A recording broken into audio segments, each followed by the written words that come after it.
Bonjiva Cordia, Eimear Burke here. Welcome to another Fireside Chat. And this is Fireside Chat 133. And as is customary, I begin with the prayer for peace. Gamara Shiacon ar fud na crinne. Gamara Shiacon in our Jali agus in our Jirha. Gunairi len ar Cuid Garmacha. Gamwich buichas Jeev, Jeha, Chivdaka is spirit Chivdaka. May peace prevail on earth. May peace prevail in our homes and in our countries. May our missions be accomplished.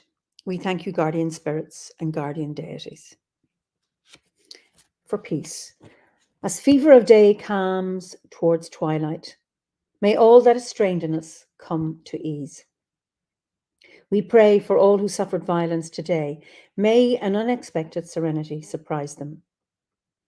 For those who risk their lives each day for peace, may their hearts glimpse providence at the heart of history.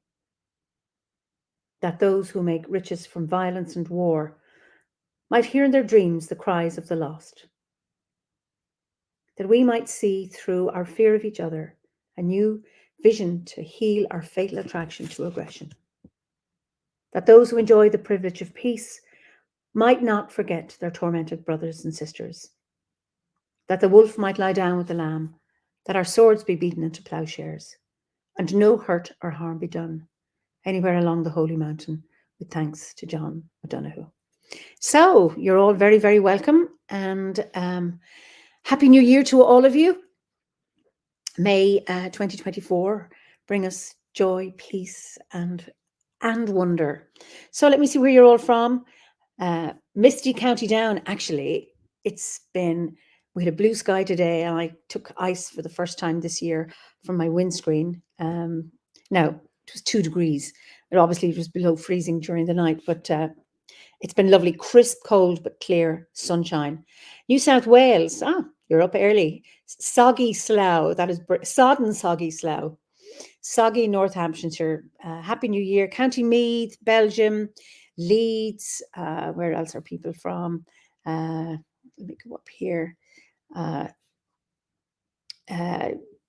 Where are the people from? Gloucestershire, Los Angeles, wonderful. Hertfordshire, France, wonderful.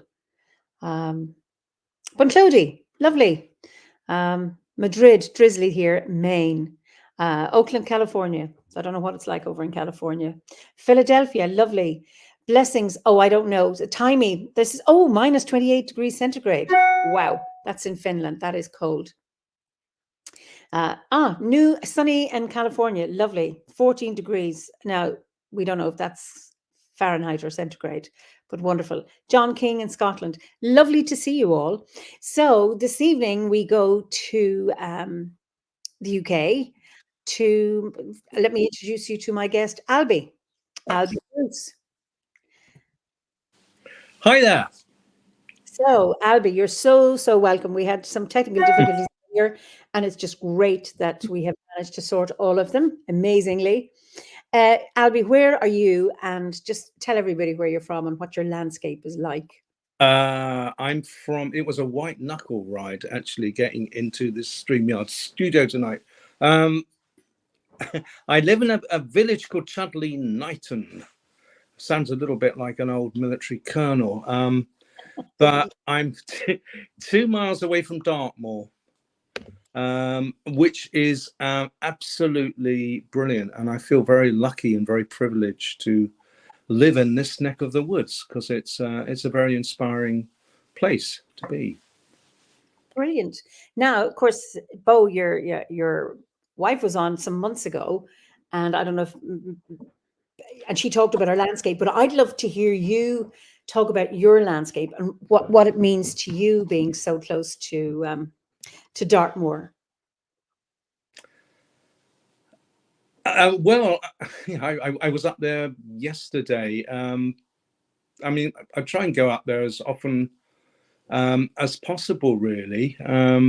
My favourite wood is actually not quite on Dartmoor. It's a place called Bearacleve Wood, and it's just amazing.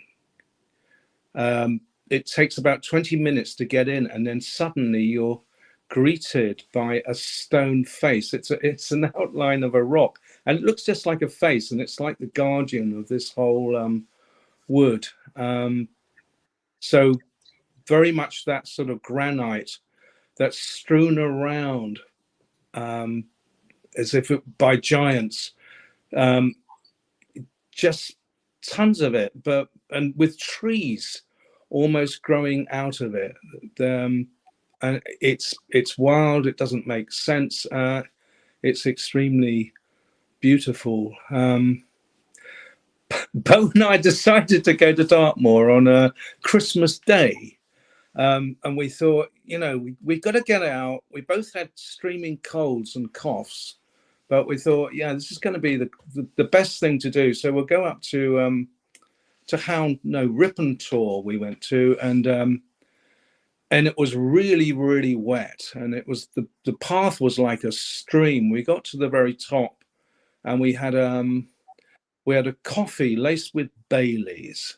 Good. And it was really, really misty and a howling gale, but it felt really good to get there. It felt like we were doing something something really, really healthy. And then we promptly got lost for the next 3/4 of an hour because it was totally foggy. And eventually we found some cows, and we followed these cows, which were Aberdeen Angus's. The cows joined another herd, and we found a tractor driver who told us we were completely in the wrong direction. So it was quite an adventure and quite nutty, but that's the sort of thing that happens sometimes. Oh, that's wonderful.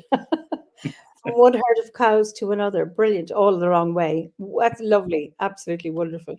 So there's a lot of people greeting you here, and there's Jim Ramsey and Heather Ramsey, and Chrissy Kimber can't stay, but she said lovely to see you. So lovely people. So how did you, just tell us a little bit about your background and how druidry found you, or how you found the order. Oh my goodness. A little bit about me. Well, it's like, how much do you want? I ended up going to a very posh school, which didn't really do me any favors whatsoever, because I actually came bottom of my year one time, which wasn't so great. And school made me feel quite anxious. But the thing I really liked doing was art, and I felt I was really quite good at art. So I was asked to leave my school for various reasons. I was quite rebellious, actually. I got into trouble quite a lot. And I ended up at the local college. So I did A-level art. I got O-level art. I did A-level art. After 2 years, and a pretty sort of, this is the early 70s, 70 to 72. So it wasn't exactly sort of straight edged life. It was quite adventurous, you might say, quite indulgent. But even so, I didn't pass my A-level art. It was history. It was art history as well as art, and I was told, it wasn't so bad. I only missed it by a few marks. I was really, really angry, and so I was done with the whole education system, with jobs and everything, and I took off to Wales, and lived quite roughly in Wales with a couple of friends, and we walked about 25 miles every day. A friend of mine had sold his flute for 50 quid. This is back in about 72, and we had 50 pence a day to live on, the three of us. Sometimes we slept in deserted houses. Sometimes we knocked up farmers to see if we could stay a night in their hayloft. They were generally okay. We had very long hair. So yeah, I kind of had lost my way really, as far as society, jobs, careers. And eventually I got into a meditation movement, funny enough, where I met Bo all those years ago. And that was really, really good. That gave me, actually, it made me feel a deep sense of peace. And I was actually happy to be alive, for really about the first time. But along with all around that time, everybody was into the same things. It was sort of every place you went to, there'd be a copy of the Lord of the Rings. There'd be people would have Pink Floyd albums or Hendrix or Cream, and this was, you could crash out somewhere, hitch around Britain, and I'd ended up in Bath one time, and people had the same things around their flats, and it was just the great enlightened hippie movement, which wasn't so enlightened because you just scratched my album, man. It was quite, it was very liberating, but at the same time,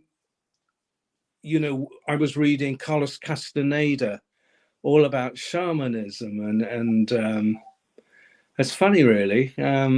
And Hermann Hesse, Narcissus and Goldmund, and I thought that was a absolutely wonderful book. And yeah, a few other books by Hesse, and it kind of set the scene, that sort of shamanic kind of view, really. And Lord of the Rings, it was kind of unworldly, really. So I was into meditation for quite a long time, and doing bits and pieces. My life was quite busy. I mean, I remember once I trained as a clockmaker and watch repairer on a government course, but that involved me moving to Slough, and I couldn't handle it, so I didn't do that. Sometimes I was a silkscreen printer. I was a painter and decorator. I thought I'd be an actor. I had some success with that, but I hadn't really trained properly at that. Yeah, it's quite an odd life. What you imagine you're going to do at 19 and what you end up doing. I ended up going to the field of therapy, really, because I really like drama. So I trained as a drama therapist. Okay. And then I trained as a counsellor. Then I trained as a supervisor. Then a couples counsellor. So I kind of went down that route. But I worked as a drama therapist in a therapeutic community, as you know, working with people with personality disorder. I loved that job. I felt it was really, really me. I felt, I was of service, real service there. But Bo wanted to move to Exeter, so we ended up living in Exmouth, and I couldn't find the job I wanted, so I went to mental health, which was really, really tough. And I remember just feeling I had to work with 4 or 5 clients a day and drive and then input all this stuff on a computer, and I got more and more. I got really uptight. I was Mr. Uptight at work. I was quite angry, and it was Bo that found Obod. Although I'd given her this book called 21 Lessons of Merlin, which I think sometime before that. So I think that had a little influence on that. But yeah, I looked at that before the Bardic course. There's just a little. It's like a trailer, isn't it? And there's this lovely poem who is it? Maybe it's 11th or 12th century nun, maybe in Ireland, and it was incredibly beautiful, and it was so moving, and I felt, this really resounded in my heart, and I loved it, and I thought, I really want to do this. I really want to be a bard, and I remember this sort of the self-initiation thing. We went up, found this moor called Mutter's Moor, and we went on this pilgrimage. It was like a pilgrimage up this stony path to the top, and then we found a place for the initiation, and it was like a crossroads, and I did the initiation, and I cried with happiness that day. It really was like coming home. I absolutely loved it, and then I felt, it was like, my life was coming back again. I suddenly felt happy again. That had eluded me, but everything, it was like, I've got this big link, and I've had it all my life really, but I hadn't seen it. It was through OBOD. It was suddenly the practice. It was like, I feel linked up with the trees, and and the sky, and the grasses, and the plants, I think I've always been a bit neurotic. I worry about dialogue, what people say, and suddenly with druidry, it was like it's sort of like, forget that. It's about, you don't it's about, you can be in solitude, in a wood, and just enjoy blackbirds and robins and rocks, and I can certainly agree with that, and I think many people will identify with that. And so often people say they join OBOD, and I have said the same, and then they came home. And I never expected that when I joined the order. I knew I was excited, but I wouldn't have articulated as, I'm really fascinated with druidry and I want to explore that. But I wasn't thinking, I'm going to find my home there. I wasn't using that kind of language. And so many people speak of it like that, and it's just it's just wonderful.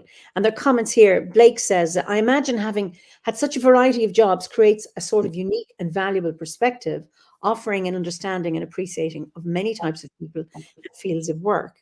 And I think that's I would agree with him that having that broad sweep of job experiences, I think really, really equips anybody for dealing with the diversity and the variety in life. Yes, I agree. I think it's just not just the jobs. In some ways, I've lived quite a wild life. I've taken a lot of risks. I've done some really stupid things.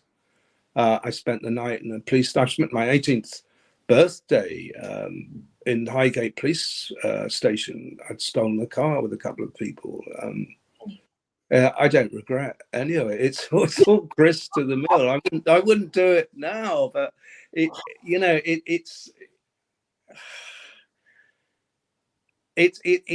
all helps. It all fits into place. You understand why somebody does something. I've worked abroad. I did a vendage, great picking in France. I've toured Italy with a theatre company. I feel very lucky. I've had quite a rich experience of doing different things and meeting very, very different people, and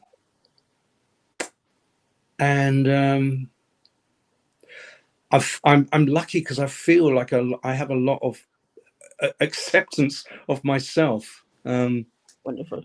And that really helps. Yeah, it's interesting. because there's so many questions now I want to ask you. So I have to. Blake says, I understand what you're saying, Albie. You wouldn't recommit the crime, but you wouldn't trade the lesson learned either. And one of the questions I ask my guests, never this early into the conversation, but I'm going to ask it now because you said you did some crazy things. What's the most reckless thing you've done? The most reckless thing I've done? Yeah. I mean,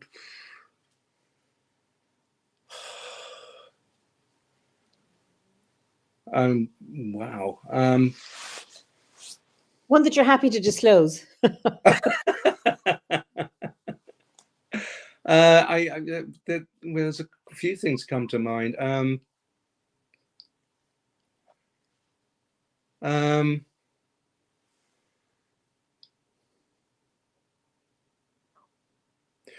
I mean, at 16, I had a motorbike, and I mean, this is just craziness. I had a very long school scarf, and I had a long scarf. It came from the girls' grammar school, and I sort of wore it as a badge of honor. You know, people think I'm going out with somebody from Hatfield Girls' Grammar, and where in reality is, you're absolutely hopeless with girls at that age. So, but this blue and yellow scarf, and it was really, really long. It was the length of a Doctor Who scarf. So I'm driving along on my motorbike, and suddenly my head was yanked back really, really tight, and suddenly it was released.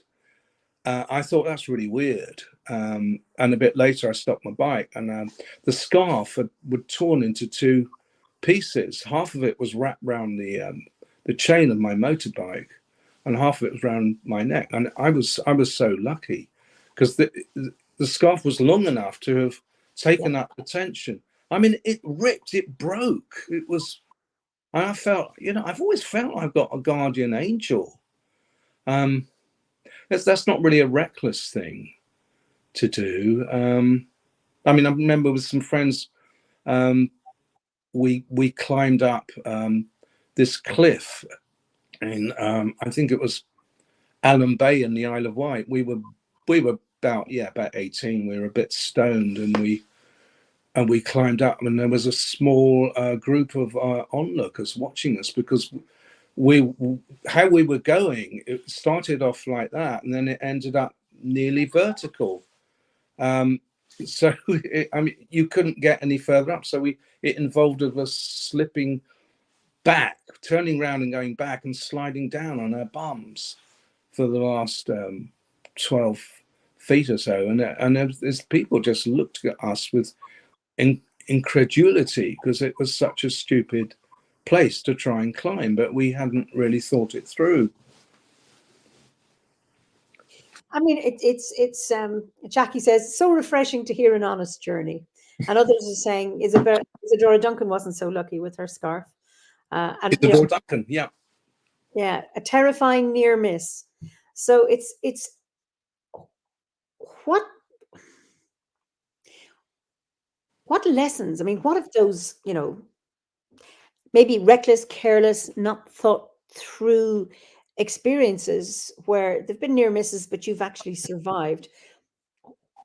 What was it they taught you? I mean, the first reckless experience was with my father, and he bought this do-it-yourself assembler garage kit. It had huge pieces of prefabricated concrete. These pillars were about 7 foot high, and they were about, I don't know what they were, they're about 6 inches by 9 inches. There was me and my brother, and I had to hold one of these concrete pillars while Dad sort of went around putting nuts and bolts around them. And I couldn't hold mine. I think I was probably about 7 or 8. And the thing just dropped and smashed on the ground. And I thought at the time, that this thing weighs about 10 times more than I do. It's really heavy and it's really tall. How was I supposed to hold that? It was daft. And my dad was he was church treasurer, an accountant, straight as a die. But it was, he could have killed me with that stupid concrete pillar. So what's your questions is what's it taught me? There probably is, as I say, I think there is a higher power, and I just generally, I do have a sense of my life being incredibly precious, and I do feel, and I often feel I am protected. I'm incredibly lucky, and yeah. Oh my God, yeah, years and years ago, and I shouldn't include this really, but I was driving. I was so far over the limit, I could see two sets of broken lines, and it was really hard.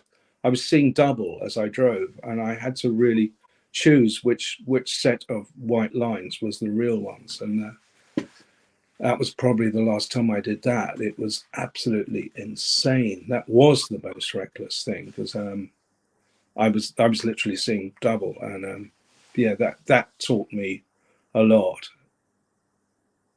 People saying you're definitely protected. The stars smiled upon you. Really interesting. Philosophical says, good grief. My dad was like that too. Not a pragmatic cell in his brain, but he'd have fits of determination to take on projects way too big and dangerous for him. Can relate. And Blake says, I don't want to say all accountants are bland. That'd be unfair. But there is great evidence there, knowing a few myself. Oh dear, someone's going to send a complaint for that one. And Pat Booker says, I get that sense of protection sometimes when I'm about to do something genuinely stupid or risky. I sometimes get the certainty it will be all right. And it's never been proven wrong so far. And I think that's great. And then Ferdiad says, I think, Ferdiad, I think there's a lot of us who must have had some kind of otherworldly protection to survive DIY projects. Oh, that's very true. Yeah. I remember I was just telling the story. I lived in Kenya. I was working as a nurse in the early 80s. And we lived 3 hours drive on a really bad dirt road. The roads were corrugated because the desert was so hot. And we would go and collect fuel. And I did not know how dangerous petrol was. We would have a Land Rover with a drum of petrol in the back, full of people, because there was no buses. So anyone who, if you were driving, you would pick people up. Squashed around this petrol tank, and myself and my friend are in the front. We're not driving, we're the passengers, and we're on the way home, and piled high with, I'd have, crates of eggs and things like that. And then I heard this rumbling and felt this rumbling and heard this sound, and I looked out. There was a wheel that had just come off the Land Rover, flying off into the bush. Oh my! The Land Rover just went. We all got out, nobody injured. I had no idea how dangerous, and I don't know how many trips I made with petrol in the back. And it's like, you've no other choice. This is what you do. I'm glad I didn't know, but I wouldn't do it now. It's incredible, yeah, amazing. Yeah. Where I lived, my parents. Do you remember the paraffin heaters? Yes.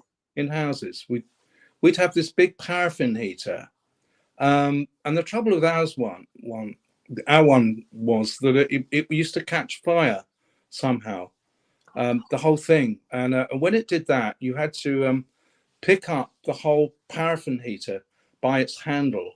So it wasn't just the flame inside. The flame suddenly whooshed out to something crazy. You had to open the French windows and take the paraffin heater outside. And the thing is flaming really dangerously. I can't explain that to you. Again, that was my dad's thing. And maybe things have got safer now. But we are incredibly lucky. I do think we're more safety conscious, Yeah. There were so many children who got scalds and things in kitchens, and then now it's like it's been drummed in, have the handle of the saucepan that way, and don't leave a pot of oil unattended and those kind of things, that we are much more safety conscious than in the past. That's absolutely true, and I think that came from the United States, isn't it? Because people were starting to sue each other. I mean, I'm not trying to be cynical there, but I think that the health and safety culture has come, yeah, and it's a really, really good thing. Well, sometimes it goes too far, but yes, but being safety conscious. It goes too far because I do quite a lot of DIY, and there's little pots that you cannot open now because they're childproof. So so there's certain resins and things, I can't remember the name, shellac, yes. to put over knots when you're painting. That's right. The knots in pine. The shellac seals itself. It's in a childproof little pot, and you can't get that top open at all because it's and it's like. I know that. Fergie says, does anyone remember when we had to wire up our own plugs when we bought a new toaster? Oh God, yes. Everything. Every electrical application you had to put the plug on and learn the current wiring diagrams. I'd forgotten that. Yeah. Oh, I'm beginning to feel old now. Or useful and competent. I do solve problems. I'm quite good at repairing things. I'm quite proud of that. So in that way, I recycle things. Anyway, it's like funny, we're talking about safety. Philosophical Phoenix says, it's such an epiphany to realize how closely we walk with potential death every moment, every day. A relief in a way, once you know you're never in control. And Philippa says, my mum used to set fire to the kitchen often with the chip pan. I think people didn't take so much care. Yeah, I mean, I know. It's funny, we played unsupervised for hours, told don't go near the river. What did we do? Went near the river. And but now, I mean, my kids are in the country and they were exposed to lots of risk, but I didn't let them off in the fields on their own, just because it's all been in my, and I hate that about me, put in my head about dangers. You know, they couldn't walk on the road because it actually is dangerous with the traffic. But they were exposed to lots of risks and lots of, you know, they weren't overprotected, but I didn't let them off up the fields or to the woods on their own. And I'm so sorry I couldn't. Just, it was in my head. Those with all, you know, social, actually it's not social media, but television news, social media wasn't flying around when my kids were young. So it's really, really interesting that how we need to allow our children to get used to risk. Geraldine says, I survived an adventurous life and near-death experiences. I've regrets I learned and would not say yes to those things now. I earned some wisdom to write about. A renegade blazing around. Well, of course, I mean, I think it's wonderful to be able to say you've learned. And yes, sometimes there's no need to repeat them. Once is enough for the learning. And Jackie says, when we look back, we really do question how we survived some situations, the chances we took without hesitation. The 70s and 80s were a time of so much expression and freedom. Yes. And Sean says, yeah, we used to have a fairy story about a tree by the river to keep us away from the river as kids. Still found a way to sneak out, though. Well, that's exactly it. Sean, I hope your own children aren't doing that now. But anyway. I don't know. Yes, and Jules. Huh? You don't want to know? I'm so sorry for children now, particularly in cities and particularly in high-rise flats. When COVID comes around, it's so unnatural. It's such a shame kids can't play in the street anymore. I'm lucky. I live in a village. There's a little play park, and it's right next to some woods in my village. But that's about all you've got. You've got some parks and you've got some play areas. But it's immensely sad. I used to walk to school, primary school, and then cycle to my secondary school. And something's lost in all the the protection. I mean, I'm sure you do need it, but somewhere there's got to be some sense and some exposure to the natural world. And I think forest school and everything like that is really, really a brilliant thing. I think so. I was at a psychology conference recently and talking about, the presenter says, who here played unsupervised as children? And the majority of people put their hands up. Who here allows their child out unsupervised? And I think unsupervised play is very important. Like Sean says, it's a great skill to learn as a kid, though, just to escape to nature. Hard as a parent, though. So it's those kind of things. And now our heads are so full of all the potential dangers out there. It would have been in the past the boogeyman or whatever, and now it's all of those whatever, because we hear so much of it on the news. And Timey says, despite the dangerous aspects, modern life has taken away from children's freedom. I agree with you. And I think we need to let children negotiate fear and risk to be able to solve problems. But if they've been rescued all the time, I mean, in playgrounds, if it's children not allowed to climb trees in case, and again, it's around litigation, if they fall and then they sue the council for whatever it is. Where I fell off trees, I was exploring fields, getting cut in barbed wire and coming home, and my mother saying, would you be more careful the next time? There was no question of going up to the farmer and saying, how dare you put barbed wire where my child cut herself? It's like, no, go and learn this. Just be careful the next time. Learn from that. Falling off walls, splitting my head, those kind of things. Just be careful, I think the age of 4 is the most fearless age for children, and maybe it's a little mad, but I know most 4-year-olds would climb right up a step ladder right up to the top. When I'll see my my youngest grandchild Bonnie climbing right up play frames in the local park, and she has a fearlessness about her, and she's always had that, which comes from, I don't know, just feeling that the sense that things are going to be all right for her must outweigh the idea that something could go wrong, that she could fall. And I think that's brilliant. I remember my 5, which is my daughter, is 22 now, at 5, climbing a tree really high up and standing like this and says, it's perfectly safe. Now, she had a brother who had died around that time. He was a risk taker. He enjoyed, he was in St. Andrews, and he went to he was a member of the high risk sports club. And she had that crawling and climbing, perfectly safe. And she was, she climbed trees and fell and cut herself. And I think that belief, we need to have a belief that things are going to work out.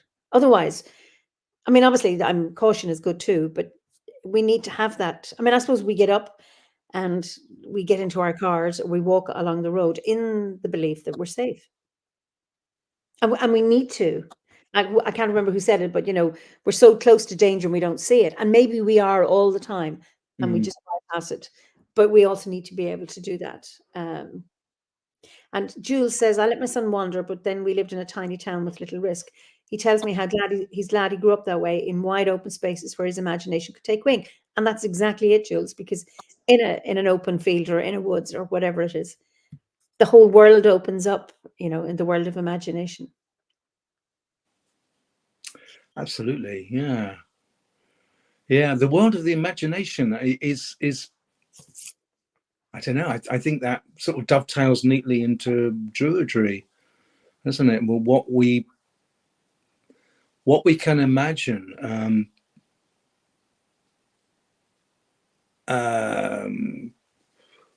what we allow ourselves to exist, and not having a set idea, not having set limitations about ourselves or about the world, about the planet, but just being open to all sorts of possibilities. Absolutely. Philosophical says we definitely learn fear from the fears of adults than from within ourselves as kids, for good and ill, maybe. And Karen says it's about the way you respond, like say, stay safe rather than don't fall. And it's about that. Great times, exploration and resilience building, freedom to develop. And Druidry, you're right, is about that. It's about entering the forest. It's about engaging with the elements. It's about engaging with the dark, with the light, and opening yourself up to that. And it's also about confronting fears within that and then discovering the wonder within. Totally, yeah.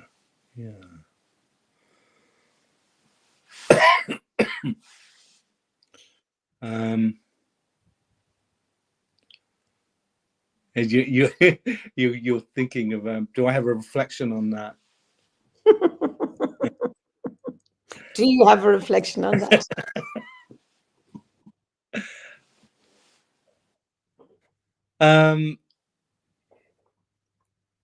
I'm quite with old Carl Jung about the facing our fears is actually that road, that dark road is ultimately the best one, is the strongest one to travel on.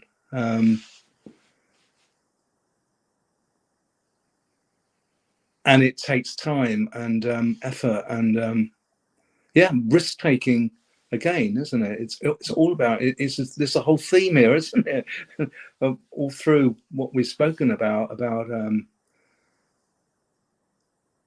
trusting something else, not what we can see necessarily with our eyes, but trusting into something, some larger force that is with us. We can't see it, but we feel it, or that sense that we're part of a larger whole. And actually, for me, that the whole that everything ultimately is made of love, and that's where we're going. That's where we've really come from, and actually. And if I don't see that, I'm seeing a rather distorted view. I'm seeing a very heady view of of what happens in a day, because that's what I want to perceive. Mm-hmm. Yes. Risk. It helps us develop resilience, confidence in ourselves, and to move forward and discover make the unknown known, and still dealing with the unknown, because the mystery is really, really important. We can't solve every mystery. And if we've no mystery, there's no magic, but about working with that to do that. Yeah. So,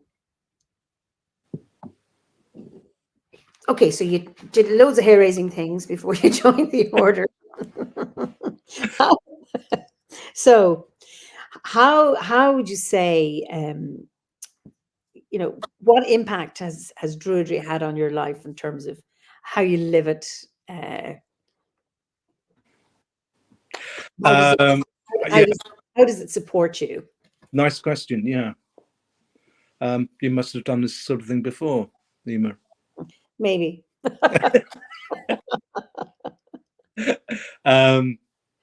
It's made me, I think, depending on who you talk to, some people might say I'm a grumpy old git sometimes, but which is true, but that's my age. But actually, I do feel, oh God, I feel very positive. I feel quite happy a fair proportion of the time.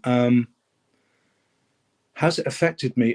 So one thing I work once a month with a group of adults with learning difficulties, and we start in a circle. There's about 14 people, including about 3 or 4 carers, support staff, and we start with 3 breaths. Lovely. And it's so quiet. You could hear a pin drop, and it starts off in a.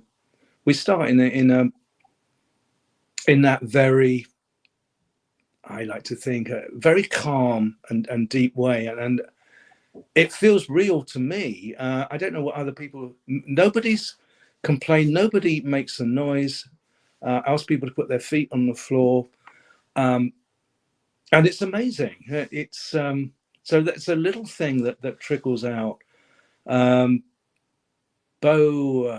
works in the local parish council, and we're in this what I forgot the name of the group, sustainability group, and she organised a tree walk about months ago. So we had just 14 people from our village came on that, but we had the druidic names of each of the trees, a little history of the trees, and and I'd written a poem about a particular oak that was on this little local trip, which was really to show people in the village, what a wonderful heath we have, and what wonderful trees, and we should be proud of what's around us. So yeah, that felt good. But really, I suppose in the most profound application is I feel quite lucky because I'm able to use my hands fairly well creatively. So sometimes I do pottery. I've done pottery. I've done more recently watercolor painting. I've done carving in wood. Much more since druidry. It's that sort of spark of Arwen has translated into doing things. I painted a series of pendants. Got one around my neck. Oops, I can't. It's hard. You're going the wrong way. Up. Yeah. Oh, very nice. There's the bear. Beautiful. That's a polar bear. You need to bring it over the opposite way to where you. This is really hard. Yeah, you're getting. This is on a phone. You're getting warmer. There you are. Oh, it's the penguin. Lovely. Bring it. Yeah, lovely. Very nice. Turn him around, go the opposite way to I think he is. Is that acrylic on wood? So I went through a phase of doing a lot of these, and oh, beautiful. It's a wolf. And I have one slide of yours. I'm just going to see if I can share that. I think it's this one. Am I right? Yeah, that's the one. Yeah. So you've got the bear, you have the cow, the swan, and then you have the moon through the trees, and then you have, is that a fire? I think it's the sun behind some trees. Yeah. Beautiful. And then that's a cheetah. Yeah. It's too small an image for me because I'm only on the phone, but it's either a cheetah or a white Siberian tiger. Ah, okay. I'm not absolutely sure because it looks really tiny. So you're is that it's acrylic on wood? Is that what you're doing? That's right. And then I sent you a slide of a painting I did. Okay, I'm going to try that one. I'm going to stop sharing that one, and we're going to do another one. So I've got two of your paintings. So hold on a second. Let me see. I don't know which one it is. Anyway, I'll let me see. No, it's the pendants. Is this one? That, can you see that one? Oh yeah. Yeah, that was a Christmas card I did. Beautiful.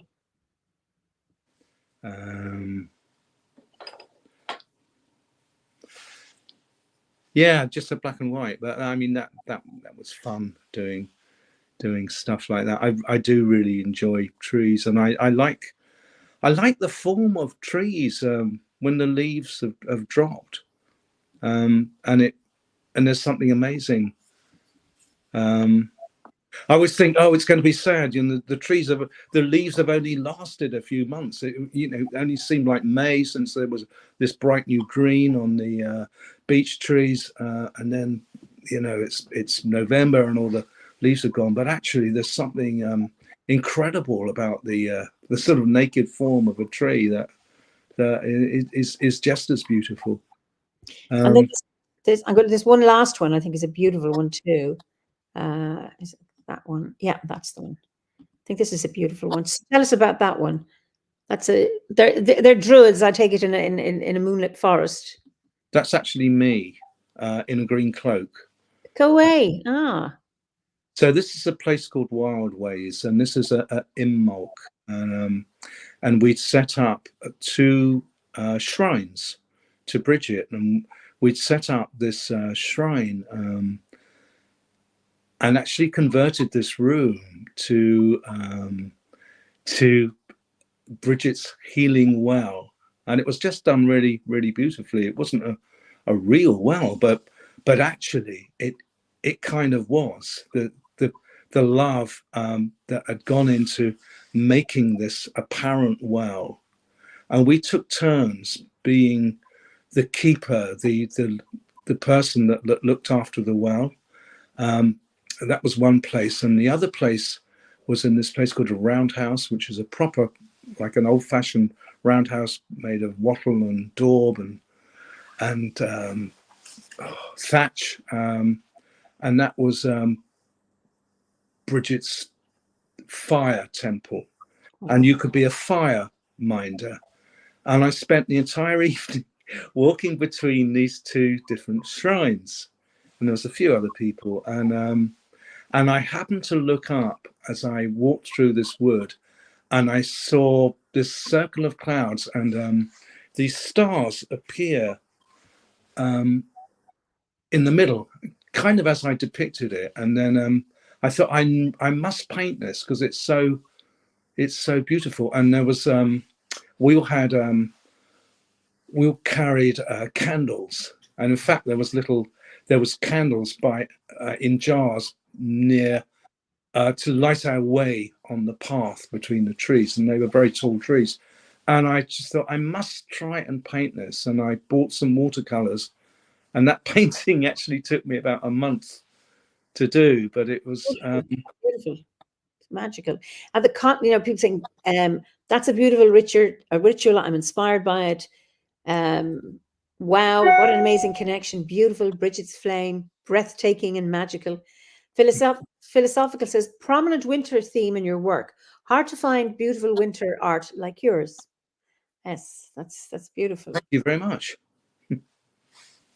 Our viewers are really, we have very appreciative viewers, which I really like too. our viewers here. We have very what viewers?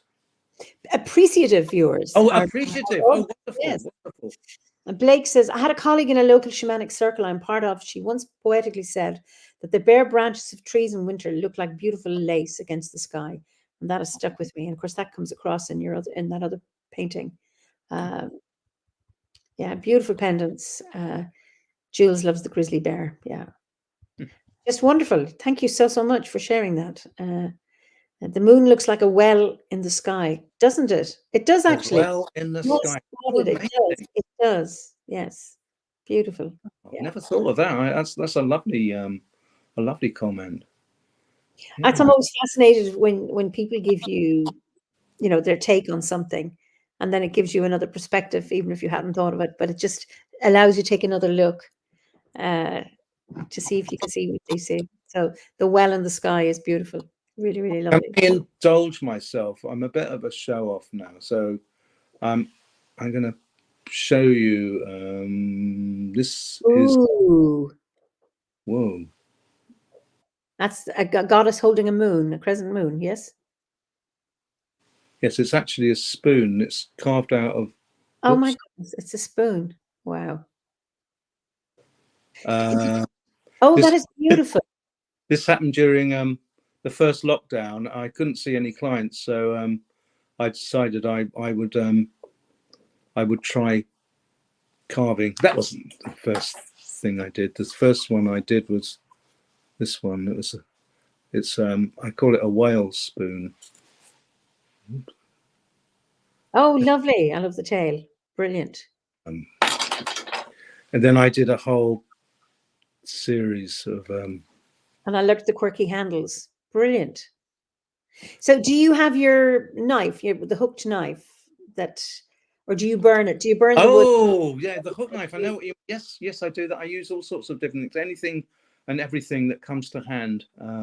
But yeah, the hook knife, yeah, very sharp one. Yes, I have used those. Yeah.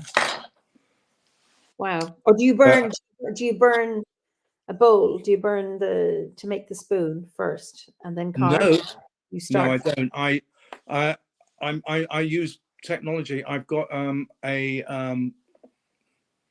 what do you call it? I've got a bandsaw, so I do I can cut out the rough shape. But then I've got other things that are much more. I don't know. What's that? This is a Oh, dark spoon. wow.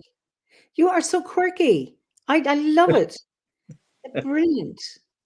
Oh, I'm having spoon envy. I beautiful. I was so happy. I was totally contained, just spending hours on these things, and that was druidry. It was sort of like wood, finding the things in finding the essence of what's in the material. This is a bit of pottery. It's a kind of green man. Beautiful. It's quite big for me. A lot of my stuff is very small. And is that recent? That's right. That's not. I can't remember when I did that, but it probably is post Druid. Okay. Here's a horse. And made a ceramic horse, but you've got something hairy on it. I mean, it's got. This is not a ceramic horse. Oh, This it's is just a felted horse. Yeah, brilliant. yeah, yeah. Oh Very wow. thing to do. Most men do a lot of felting. Haven't you noticed? Oh, absolutely. Sure, they're everywhere. Tripping over them where I live. So is that needle felted, or did you with the soap and water felting to make it very, very firm? No, it's dry felted. I So you don't really. I don't really know what I'm doing. I tend to sort of think I would like to try that, and then like a lot of things I try, I set my sights very high, and then it takes ages to do it. Here's something else. This is my stab at embroidery, but I've never done it before. So wow. Of course, you started the hardest thing you could possibly do, scenes, yeah, rather little flowers. this is Bone Hill where Bo and I walk Ah, up, and and what I've got to do is it's covered in these are sort of ferns. I see them beautiful. Wow. But I mean that's taken ages. The sky came really quickly, but it's a typical thing. It's sort of like do something that's really difficult, and then leave it, do bits of it, and then it becomes it becomes it just becomes a very long term project. So there's something that's driving me that I want to do something that I think is going to be really, really good, but it does take a lot of time, and then I'm really pleased at it at the end of it. But yeah, So that's it. good. I want to get back to your horse. Did you Yes, needle felt it? yes. You needle felted it? It is Oh, just someone wants to know, did you use pony hair or would that be too hard to felt? I think it would probably be too coarse. So what wool did you use? Merino or what did you use? what did I use? It's wool. It's sheep wool. Sheep wool. Okay. Brilliant. And yeah, it's Wow. yeah. I think some of this, I mean, it was just very raw sheep, as far as I know. But it's just what Bo has actually quite often in the conservatory. But yeah, I've cheated. The eyes aren't proper. The eyes Beads, are they? actually that they are. I've really cheated it. Beads. They aren't. I had this idea.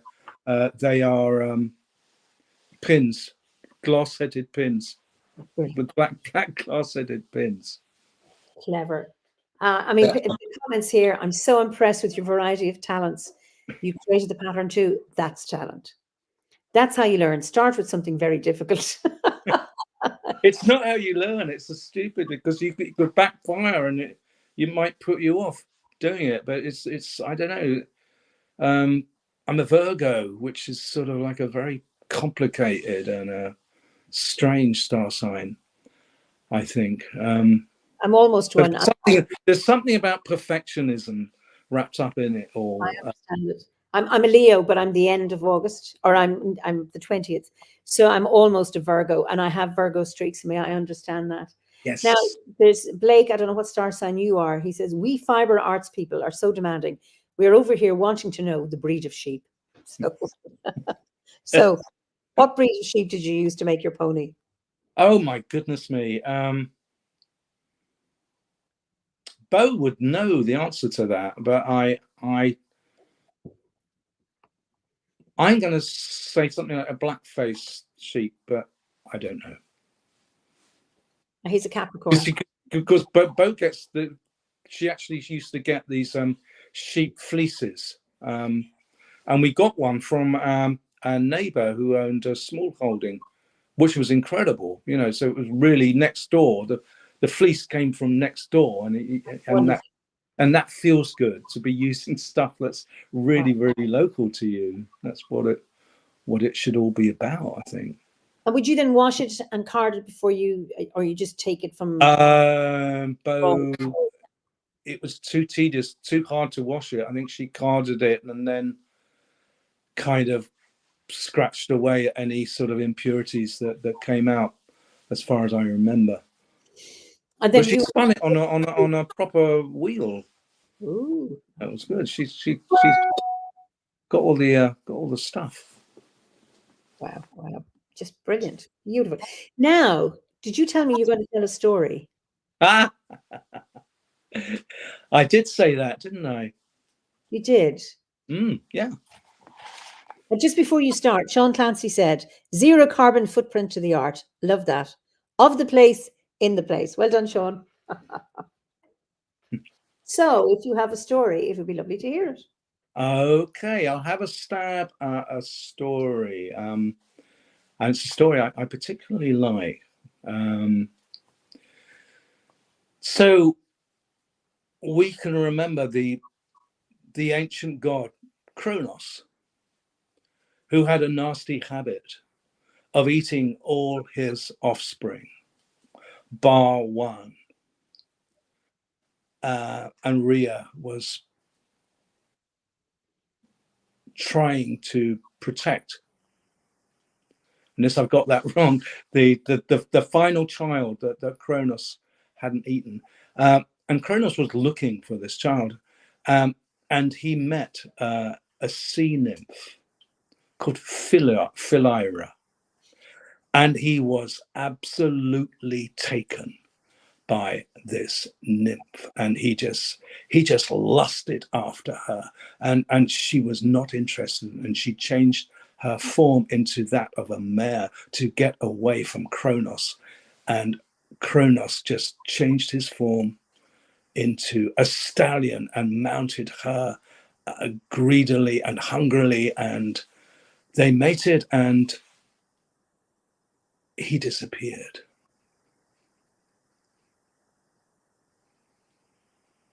The nymph had an awful birth. She had a terrible, terrible time. She gave birth to a being that was half man and half horse, a centaur. She was so disgusted with the sight of what had come out of her womb, she decided to leave it on top of a mountain to die. And she was disgusted with herself, and she changed her form into that of a tree, I believe. So there was Chiron, half human, the top half, human form, the upper torso, the lower body, animal, horse-like. And Apollo sees him and looks after him. Apollo and Artemis, and Apollo teaches him the love of music and philosophy and intuition.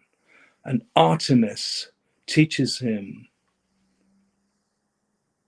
to hunt and warfare, I think, something like that. And Chiron grows up, and he's very, very different from all the other centaurs, who are quite earthy and quite they're very wise beings, but they tend to be rather lusty. They're not known for their subtlety, but they're suddenly, there's Chiron, and he's from a completely different bloodline, and he's wiser, and he's really, really charming, and he's versed in all the arts, and he's got such a wonderful patron, Apollo, and suddenly all the kings and everybody who's anybody is sending their sons to be looked after and raised and educated by Chiron. And we have Peleus, we have Jason, we have Perseus, we have, oh my goodness, Hercules. Just a few, and they are all educated. They are all taught the arts by Chiron, and there's a link with Asclepius, who later becomes the founder of medicine, and all's going swimmingly well. And Chiron is very intellectual. He's very happy with his life. And then Hercules happens to come across this other centaur called Pholus. And Pholus has opened this special wine. It's a gift from Dionysius. And the scent of this wine is driving all the other centaurs wild. And they rush towards this cave with desire. They just want to have this wine. And soon Hercules is defending the cave, and he's got his bow and arrow, and it's dipped in the poisoned blood of, it's gone, but it's the blood of the Hydra. Oh, yeah. And he's shooting at the centaurs, and suddenly Chiron receives this arrow in his knee, and this arrow should kill him instantly, but he's an immortal because his father was a god. And Chiron is in great pain, and Hercules, of course, is terribly sorry because this is his old tutor, and he's feeling really bad. And Chiron's saying to Hercules, "Oh, well, you didn't do it on purpose." He's trying to calm Hercules down, but Chiron is really, really in a lot of pain, and there's something that's happened about this wound, and it brings him out of his intellectual mind and right into his animal body. He cannot avoid his animal body, and he goes out onto the land, and he tries out through trial and error what herbs would work to staunch this poison, and he tries a little bit of this and a bit of that, and that sort of helps, and that herb helps, and the ointments, and he starts getting a small following of people that really like what he's doing, because all this time that Chiron is having to develop compassion for himself and for his wound. He's having to come to terms with who he is. But people are coming to be healed, even though Chiron cannot heal himself. His wounds just stay there. And he lives with the pain and the openness of the scar tissue that is his wound. But he earns this reputation as this brilliant and gifted healer. But after a time, he decides he doesn't really want to live anymore. And he knows Prometheus has been suffering in Hades.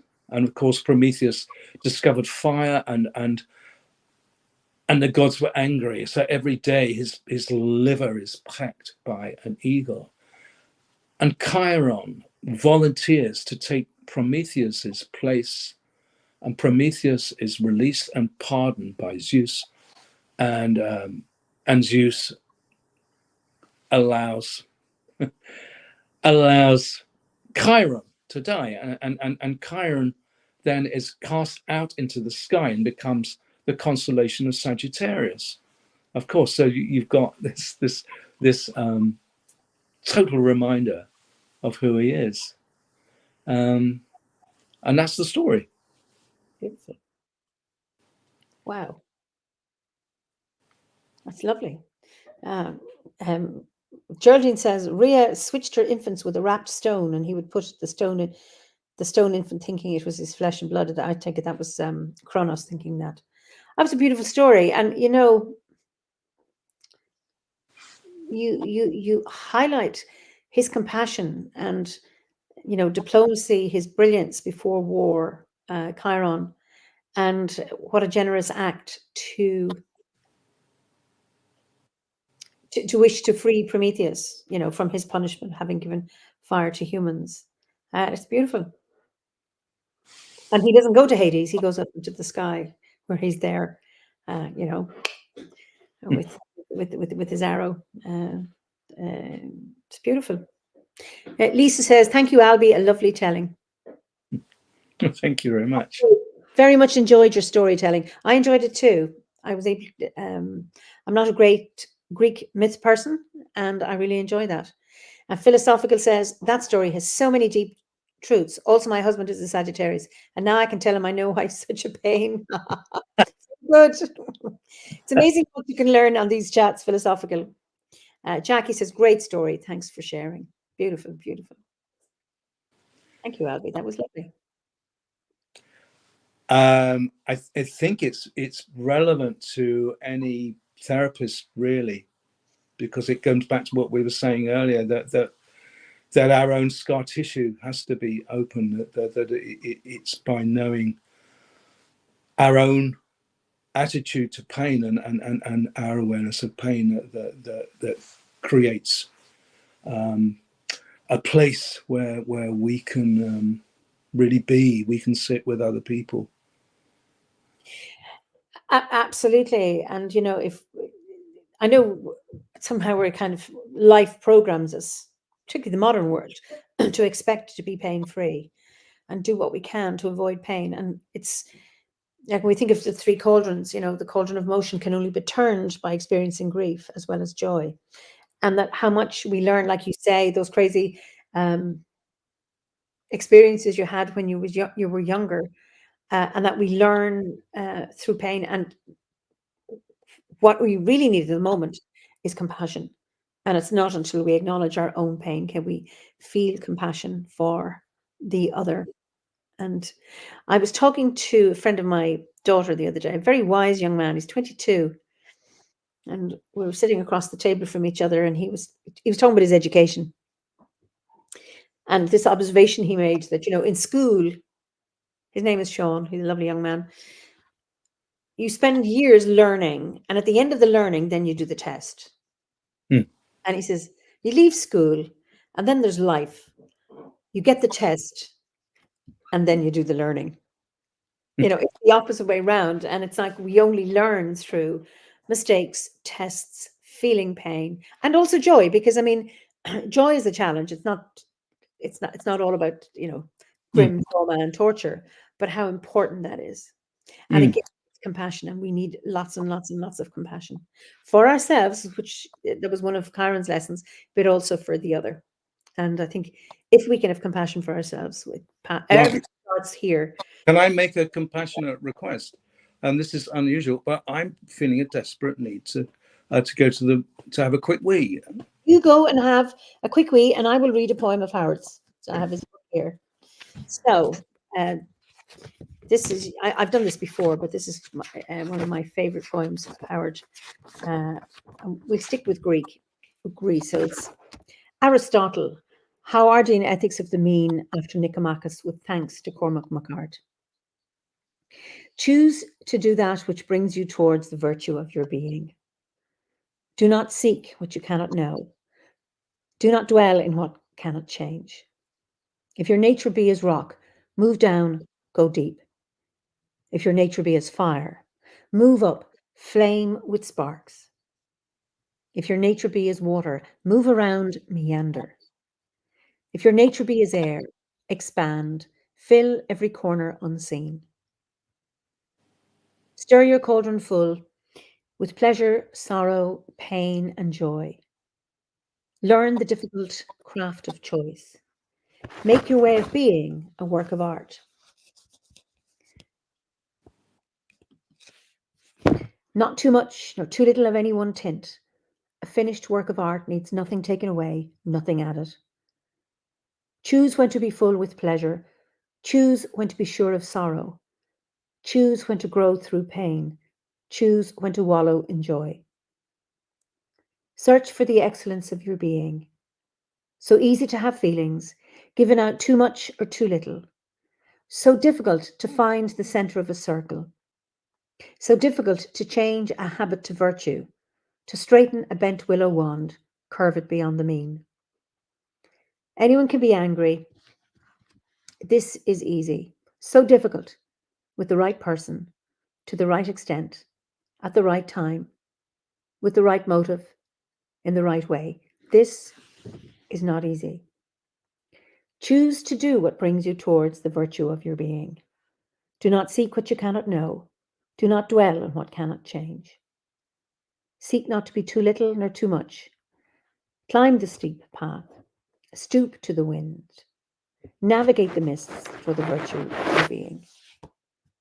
So I muted you, Albie. Fine again, just because there was just a little bit of interference. So Jules says, I was just wishing for that poem. Thank you, Jules. That was great. Philosophical says, empathy requires an openness to pain, your own and that of others. Beautiful. And Lisa said, I just had an interaction where I had to calm anxiety and share compassion with a friend who had an issue. It's always the best choice. Lovely. Yes, Philosophical Lara, if you contact me, eimear@druidry.org, they're for sale. I can, if you give me just eimear@druidry.org, if you email me there, I can, we can talk about that. Yeah. So Howard wrote that poem. He was just not long before he died, and he was in hospital going in for a procedure. So he brought in a book of Aristotelian philosophy written by his son Nicomachus. It's the kind of thing you do when you're waiting for a procedure in hospital. Wow. About virtue ethics, and that's what he came up with. So, and also it's very much influenced by Cormac MacArt, that the ethics of the ethics of the mean, etc. So anyway, it's a poem I'm fond of it. So anyway, thank you. And Nimi says, such wise words needed now for us all. What a gift! Absolutely, and that was 9 years ago he wrote that, so before he passed. So yeah. So compassion for yourself, wonderful. So what would you say has been the thing you're most proud of, your greatest achievement? Blimey.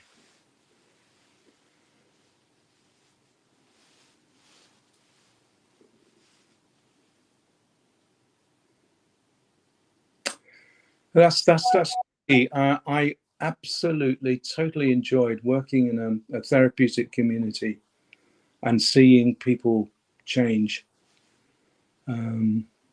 seeing people become empowered. And I had to run therapeutic groups, and it was weird because I was a drama therapist. And can you imagine a regime where therapy is mandatory? You have to attend therapy. You have to attend drama therapy. Can you imagine what? I mean, it's crazy. So I had at I that had point. to do that as part of my training. We all did. Yes, I understand. Oh, yes, but Yeah, no, I get you. but in a community. So there was 12 women, and they all had to do drama therapy. So I had 3 or 4 people who said, I don't want to do this. I'm going to sit out in a chair and I'm going to watch other people. Oh, this might have a bit of an inhibiting effect on other people. But after 3 or 4 weeks, every single person took part, and they actually enjoyed it. They were surprised. And I was really pleased about that. And I saw people change. So I felt really a confluence of being at the right place of my training, and kind of where I was at was absolutely matching the needs of the people I was working with. And that was one. I mean, that was the best job. What am my biggest achievement?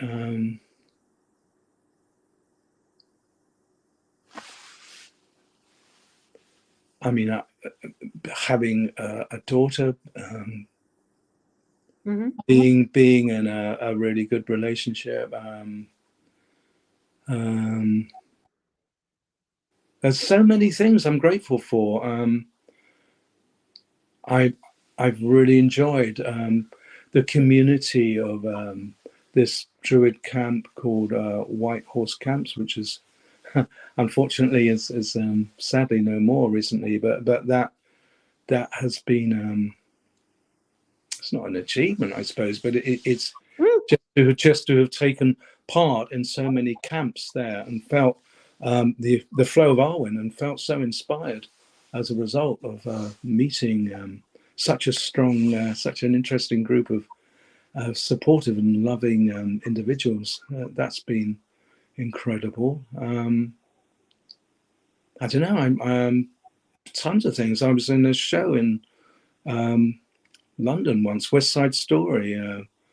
I had to sing and dance in that. I played a jet. It was such a lot of fun. Cool. I absolutely loved it. I had this song called Giopasa Krupke. Yes, I know the song. Yeah. You know it? I had to sing that in front, and it was the funny thing was 95% of the cast were deaf. And we did the whole show in sign language, which I didn't know anything about. And we were the only theatre company, I think, in Britain that year that were given the rights to be able to perform West Side Story. And so I had to sing Giopasa Krupke and sign it at the same speed as I was singing it, which was a kind of work of art. It was really, really hard. I don't know. I'm no that I am in awe of. That is something else. Wow. Tracy says, a lot of court-ordered clients out there. I love that challenge. A good therapist can help draw them out. You must be wonderful, Albie. That's the last bit I wanted you to. But I mean, you're a real Savildonach. You know what that means. So Lou Savildonach was Lou, the many-skilled one. And I'm looking at your, you know, your storytelling, your painting, your carving, your therapy. Obviously, to be in a West End show singing, the voice can't be too bad. And obviously, you were dancing as well with West Side Story, and then to sign and sing in sync. You know, to sing in key and sign in sync. I mean, talk about. I don't know how you did it. I'm in awe of you. So wow. It wasn't easy. No, no. Well, there's a challenge, you know, doing something like that, and then you know, by doing something, you know, having it. When you said that the majority of the cast were deaf, and I imagine opens up for audiences, you know, who can't hear. Just incredible, and to have been able to get the funding and all of that to put that out there. Wow. I'm also. I don't know if you've heard of Liv Talk. She's a very distinguished. Oh, I think I creator. have. Yeah. And she's been over to the COP28 climate. Yeah. And taken these amazing films with her. So she did a series of short films, and they were all haiku that were sent in, and people either would write a haiku or send in a photograph, or sometimes both. And 8 pathways. So there were different pathways, like revisioning a world where nature was absolutely respected, where people lived or live more hand in hand with nature, where perhaps capitalism is no longer the thing, but we just we exist in a much less financially driven way. And so she went out and showed these films to these decision makers, to these representatives of country. I mean, it's an amazing role to have. But I felt quite glad that a little haiku I'd written was included in one of the films. Do you have it there? Well, yeah, but it isn't anything very much. I've got some other poems. So this is okay. If any poetry to share, I know our viewers would love to hear some. The 8th pathway, a rebuilt financial and economic system for health and prosperity. So that was about. So this is what I wrote in response to that. No longer judged by what I didn't earn was a great relief. Oh, beautiful. Absolutely. But yeah, I Liv wrote. She edited this book. What if we can't save the earth, but if the earth could save us? And that's really good. And she's just quite an amazing, and I find it incredibly inspiring. And she's sort of brought out the poetic side of me. So I've got something, and I've got a little poem in that book. Oh, please, we'd love to hear it. Well, I don't know if you would. It's a bit weird. Well, you haven't been exactly mainstream since you've come on the air. So weird is good. We like weird. Good. This is called Stop. Stop and let the busy ants out of your head. Let them tumble from your ears, dropping down like manic tea leaves. If you grow moss between your toes and your roots become deep enough, they will surely flee, forming disorderly lines, returning to settle under the leaves in the forest. Let your body be porous, a place for the wind to scream and bellow around your rib cage. Let rain penetrate your thatch of hair, soak and soothe each strand like a cat's tongue. Mice will deftly commandeer your pockets and your sacred places. Robins will alight on your head to offer sound advice. Be unclear as to where you start and end, what shape you need to be in the wild. And when you have knowingly flown into your in-breath, you might just feel grateful for all you have been offered. Beautiful, beautiful, beautiful. Which brings me to, what is it you're grateful for? Oh my goodness me. I thought about that this morning. Number one, I'm absolutely so grateful just to be alive, just to be able to breathe in, and feel reasonably healthy. It's incredible to be alive. You can't. They say even the angels would love a human form. To have this opportunity, to have this life, to work out whatever stuff we have to resolve in this lifetime. So that's number one. To be loved, I feel incredibly loved. But really to see the earth. I mean, I've got about 12 trees in my garden, which is very, very lucky. Got a huge white silver birch. I think it's an unusual one. It's a Himalayan one, and it's totally white. It's got none sort of black gnarly bits. It's a really, really white tree. To see nature, I'm very grateful. I'm very grateful to hear blackbirds singing, robins. I've got a leyland hedge. I have to climb up there with a chainsaw. That's all a bit weird. And every time I was up there before Christmas, there was this loud chirping. There was a robin just out of sight or really close by, and I'd no idea what it was doing there, but he seemed to be talking to me all the time I was up there, up this ladder in the tree, and I felt very much he was keeping me safe. So I'm very, very grateful to the wild, to all the wild animals and the owls and or the deer that sometimes come to our garden, but they can be a bit of a nuisance as well. Yes. Everything. Just an incredible, beautiful, abundant world. That's wonderful. People. Brilliant. Well, people here are very grateful for your poetry and the phrases you've used, your intonation that made it mystical and magical.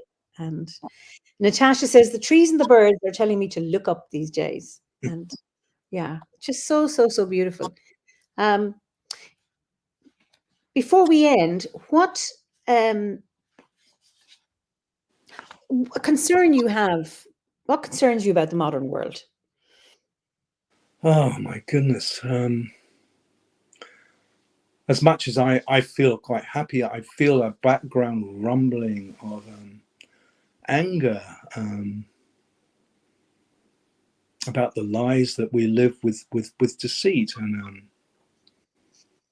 it's corruption, really. I'm not happy with capitalism at all.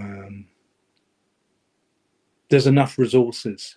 There's enough food to go around. There's enough money to go around.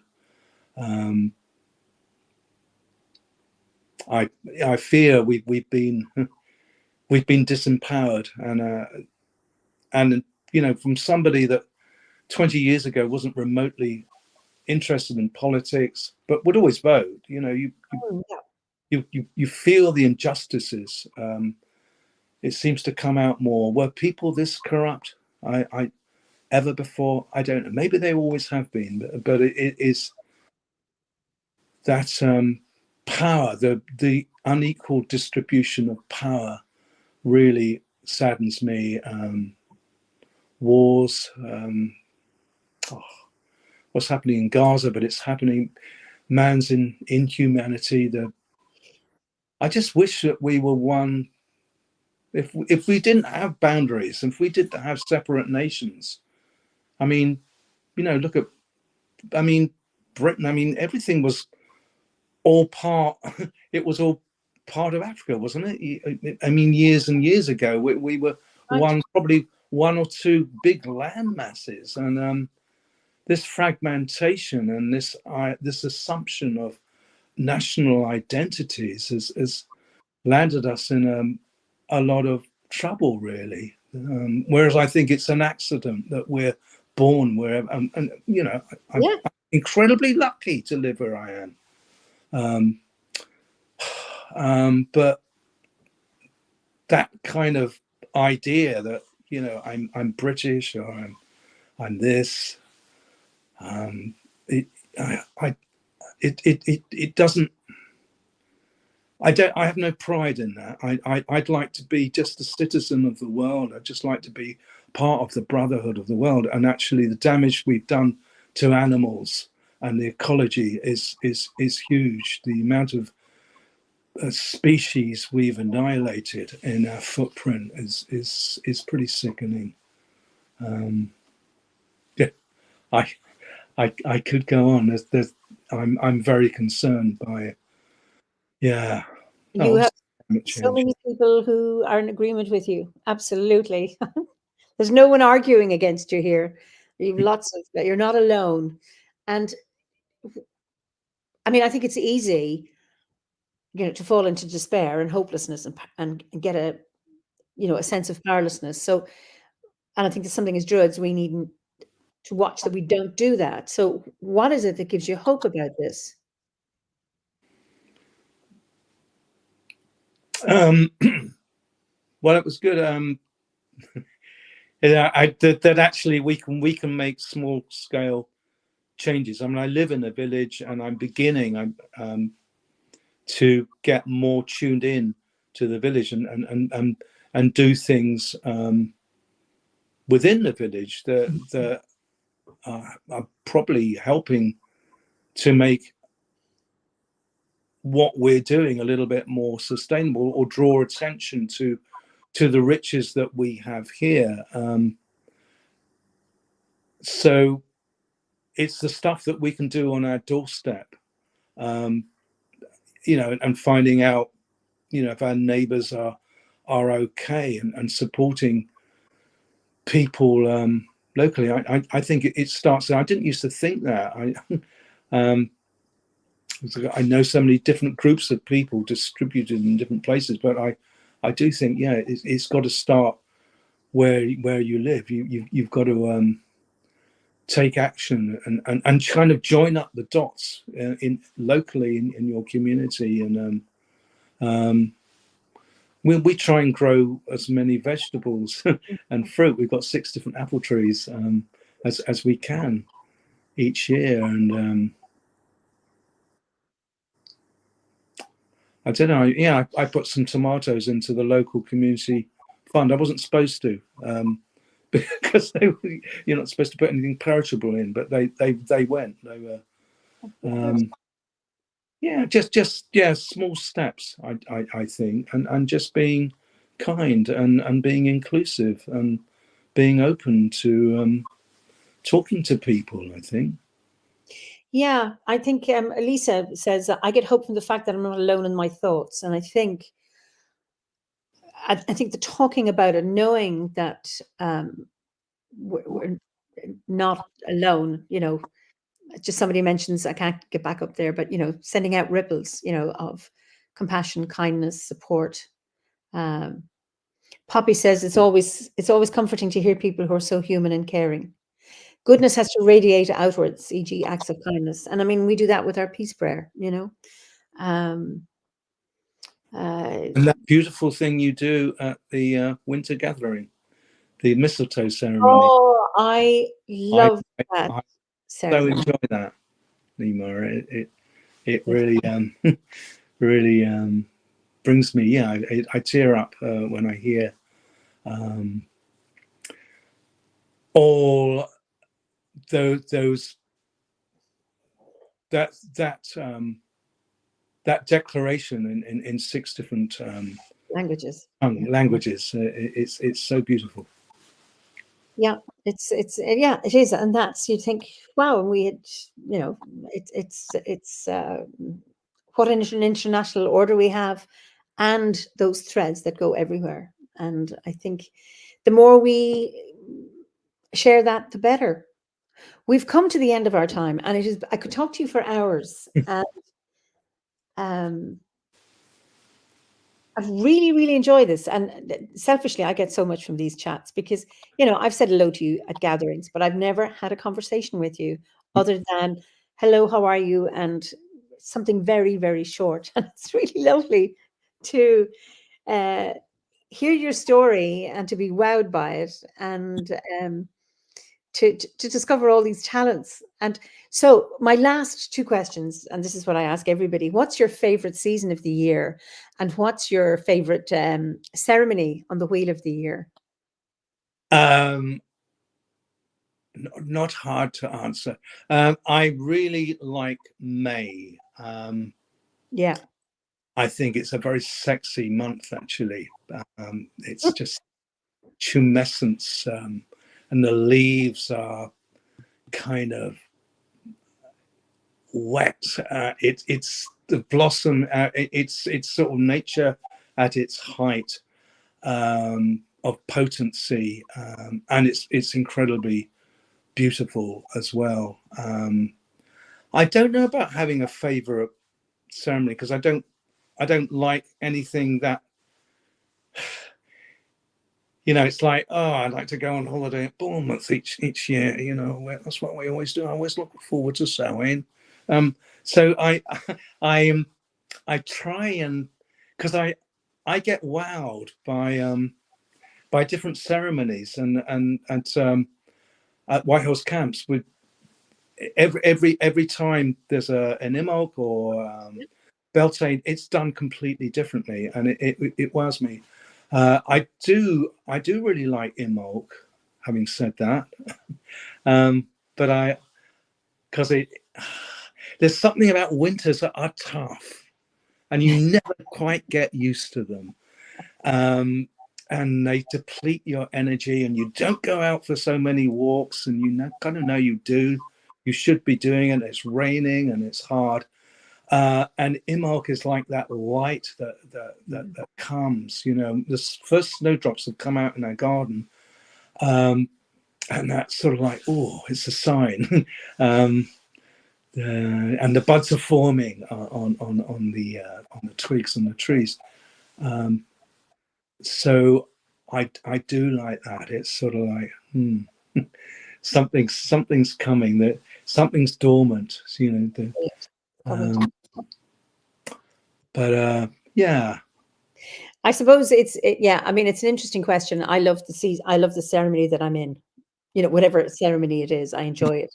I never say, "Oh my God, I hate this one." I love them all. But it's just an interesting question to hear what people have to say. Jackie says, "This has been one of the most honest and inspiring lives I've been on in quite some time. With experience comes wisdom, and I feel I'll take many positives away from this." Well, that's about you, Albie. Thank you very, very much. That's very generous, and I've Enjoyed really listening. enjoyed talking to you, Eimear. Okay, and lovely fireside chat. Thank you for a wonderful afternoon filled with the enchantment of creativity and the wisdom that you've gifted us today. That's, you know, just wonderful. People are really enjoying your chats, our conversation today. So brilliant. So I will let you, thank you so much for joining me this evening. I'll let you say goodbye, and then I'll send you to the green room, and then we can go over some of the comments, because we didn't get to look at all of them. So I'll let you say good night to everybody, or good afternoon, because there are people here actually morning, noon, and night, and maybe a recording as well. Well, thank you so much. Thank you for having me. Thank you for listening to me. I haven't seen your comments. Wow, I've really enjoyed having this space, and you know, if Eimear ever invites you, just jump at the opportunity, because it's taken me some time to say yes, and I'm really glad I did, and thank you. It's been a blast. I'm glad, because I remember I asked you and you were just so really. And I thought, why are you so shy? There is no need, because look at our conversation. So it's been wonderful. Anyway, I'll see you in a few minutes, and I'll just say goodbye to everybody here. So that was a wonderful chat, and I'm just looking from your comments again, and it's been great to be back, and I'm looking forward to many more chats as we head on into 2024. And this year is the 60th birthday of the Order of Bards, Ovates and Druids. So we've been going a long time, and we continue to grow and thrive. And it's the community that we have here, and thanks to you. So I really appreciate you being here every week. Sometimes I miss a week, but anyway, that's life. But it's great to have you contributing to these conversations as well. So until we meet again, be well. And yes, peace and love, Lisa, and to all of you, and serenity. So until we meet again, slán go fóill.